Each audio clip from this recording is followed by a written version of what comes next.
On line کام کے شرعی حکام، جو آن لائن کام کرتے ہیں کیا وہ درست ہے؟ اس میں حلال و حرام کی کیا تفصیل ہے؟ طارق صاحب اسلام آباد سے۔ دیکھیں آن لائن کام کرنا درست ہے، لیکن اس میں اب آپ نے بہت ہی وسیع سوال پوچھ لیا ہے، اس میں تو پورا لیکچر دیا جا سکتا ہے۔ آپ اسپیسیفک کچھ پوچھ لیتے نا کہ یہ طریقہ جائز ہے یا نہیں، تو میرے لیے جواب آسان ہوتا۔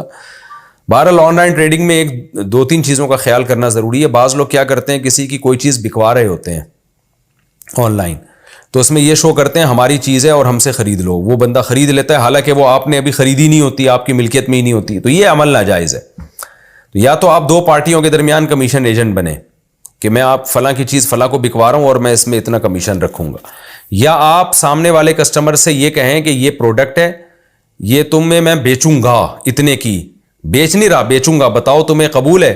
اگر قبول ہے تو میں تمہیں جو ہے نا وہ کہیں سے بھی پرچیز کر کے بیچ دوں گا، میں تمہیں اتنے کی دوں گا، کہیں سے بھی لا کے دوں میں، بس یہ میرا ہیڈیک ہے۔ پھر وہ اوکے کر دے تو آپ وہ چیز مارکیٹ سے اٹھائیں اور اپنے قبضے میں لیں۔ قبضے کا مطلب یا تو خود اپنے قبضے میں لیں یا اپنا کوئی نمائندہ بھیجیں، وہ اپنے قبضے میں لائے گا، تو اس کا آپ کا جب قبضہ ہو جائے گا پھر آپ اس کو بولیں ہاں بھائی خریدنی ہے تو یہ لو جی میں آپ کے گھر میں پہنچا رہا ہوں۔ یہ اس طرح سے تو جائز ہے۔ یہ دو طریقے ہیں آن لائن خرید و فروخت کے، ان میں سے کسی کو اختیار کر سکتے ہیں۔ باقی اسپیسیفک کوئی خاص چیز پوچھنی ہے تو اس کے بارے میں پوچھیں تو میں بتاؤں گا۔ کرپٹو کرنسی سے نفع کمانا، کرپٹو کرنسی لے کر رکھنا اور بعد میں اس پر نفع حاصل کرنا کیسا ہے؟ محمد سرور ثوابی سے۔ دیکھیں کرپٹو کرنسی بعض چیزیں ایسی ہوتی ہیں علماء اس میں ماہرین سے پوچھ کے ہی رائے دیتے ہیں۔ کرپٹو کرنسی تو ایک ڈیجیٹل کرنسی ہے نا، یہ نئی چیز ہے، تو ماہرین جو تفصیل بتائیں گے علماء اسی کے مطابق فتویٰ دیں گے۔ میرے پاس جتنے ماہرین تھے، ڈاکٹر ذیشان صاحب جن کا میں نے انٹرویو انہوں نے میرا لیا تھا یا پتہ نہیں میں نے ان کا انٹرویو لیا تھا، یا دونوں نے ایک دوسرے کا انٹرویو لیا تھا، واللہ عالم۔ ان کی رائے یہ تھی، انہوں نے جو ہمیں ڈیٹیل بتائی تھی اس کے حساب سے جائز لگ رہا تھا ہمیں، تو ہم نے فتویٰ دیا جائز ہے۔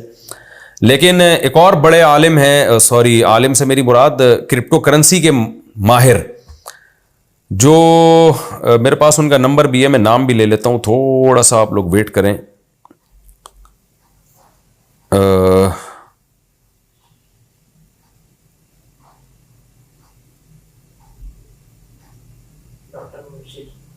ڈاکٹر مبشر، ڈاکٹر مبشر صاحب ہوتے ہیں، یہ ہیں یورپ میں، شاید اٹلی میں تھے، جرمنی میں، مجھے ابھی یاد نہیں، میری ان سے بہت ڈیٹیل سے بات ہوئی تھی۔ ڈاکٹر مبشر حسین رحمانی، ان سے کافی ڈیٹیل میں میری بات ہوئی ہے۔ ان کو، یہ خود ڈاکٹر ہیں، کرپٹو کرنسی کے بہت ماہر ہیں، ان کا کہنا یہ تھا کہ یہ جائز نہیں ہے، یعنی جو ان کی رائے تھی نا، ظاہر ہے جائز ناجائز کا فیصلہ تو مفتیان کرام ہی کریں گے، لیکن جو یہ ڈیٹیل بتا رہے تھے اس کے حساب سے کرپٹو کرنسی کا جواز نہیں بنتا۔ تو اب چونکہ ماہرین ہی کی رائے میں اختلاف ہے، تو اس لیے میں نے اپنے پرانے فتوے سے رجوع کیا۔ ان سے جب میری بات چیت ہوئی، ان کے پوری ڈیٹیل ہے، فیس بک پہ بھی آپ کو مل جائے گی، اور ہو سکا تو ہم اس کا لنک بھی شیئر کر دیں گے۔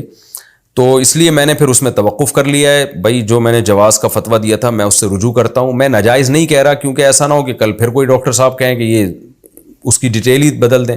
مفتی کے سامنے جو دو تفصیل آئے گی، مفتی اس تفصیل کے مطابق جواب دے گا نا۔ اب ایک ڈاکٹر الگ تفصیل بتا رہے ہیں، دوسرے ڈاکٹر الگ ڈیٹیل بتا رہے ہیں، تو پھر مفتی بیچارہ کنفیوز ہو رہا ہے۔ تو اس میں مفتی صاحب کا قصور نہیں ہے، یہ قصور یہ اس جو معلومات ہمیں مل رہی ہیں ان معلومات میں ٹکرا ہوا ہے۔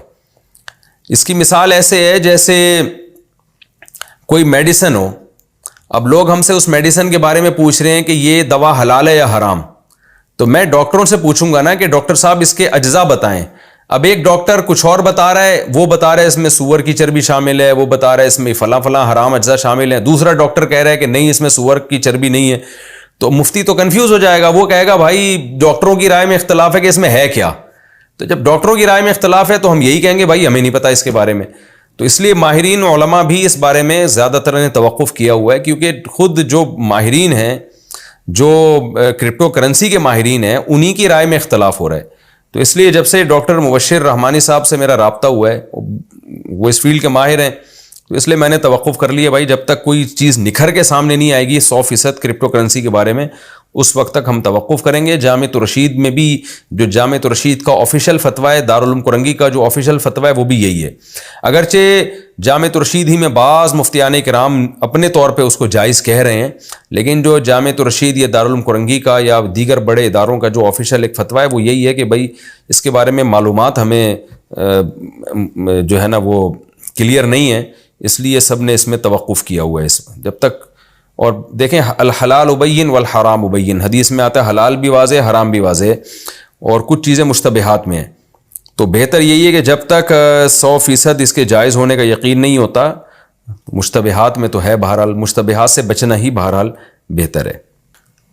گرافک ڈیزائننگ کا کام کرنا کیسا ہے؟ گرافک ڈیزائننگ کرنا کیسا ہے اور اس سے پیسے کمانا کیسا ہے؟ جو آن لائن کام کرتے ہیں کیا وہ سب کرنا درست ہے؟ طارق صاحب اسلام آباد سے. گرافک ڈیزائننگ میں بس کوئی ایسی چیز بنانا جو غیر شرعی ہو وہ جائز نہیں ہے. شرابوں کی بوتلوں کی تصویریں نہ بنائیں، آپ لڑکیوں کی تصویریں نہ بنائیں. باقی جائز چیز کی تصویر ہے تو وہ جائز ہے، ناجائز چیز کی ہے گرافک ہے تو وہ ناجائز ہے. باقی فی نفسی ہی یہ کام جائز ہے، اس سے پیسے کمانا بھی جائز ہے. ذکر و تلاوت میں جمائی آئے تو کیا کریں؟ قرآن پاک کی کوئی آیت پڑھتے وقت یا ذکر اذکار کرنے سے بہت سخت اور بار بار جمائی آتی ہے تو کیا اس کا کوئی حل ہے؟ طارق صاحب اسلام آباد سے. آ رہی ہے تو ہاں کر لیں اور منہ پہ ہاتھ رکھ لیں، بس زیادہ آوازیں نہ نکالیں، بے ادبی کی بات ہے. اور کوئی حل نہیں ہے بھائی، ڈاکٹر سے پوچھیں وہ بتائے گا آپ کو. گائے میں کیا 7 افراد کی شرکت لازمی ہے؟ دیکھیں گائے ہو یا اونٹ، اس میں 7 افراد کی شرکت لازمی نہیں ہے. 7 افراد سے زیادہ شریک نہیں ہو سکتے، یہ مطلب ہے. یعنی ایک گائے میں 7 افراد سے زیادہ نہیں شریک ہو سکتے. 7 افراد ہو سکتے ہیں، 7 سے کم بھی ہو سکتے ہیں. ایک آدمی پوری ایک گائے اپنی طرف سے کر سکتا ہے، 2 آدمی مل کے آدھی گائے بھی اپنی طرف سے کر سکتے ہیں. اب لوگ اس میں یہ کر رہے ہوتے ہیں کہ 2 آدمی جب ایک گائے میں حصہ لیتے ہیں تو ایک 4 حصے لے رہا ہوتا ہے، ایک 3 حصے لے رہا ہوتا ہے. یہ بھی جائز ہے لیکن اس تکلف کی ضرورت نہیں ہے. جب 2 آدمی مل کے ایک گائے کر رہے ہیں تو آدھی گائے ایک کی آدھی گائے دوسرے کی، ایسے کر لیں.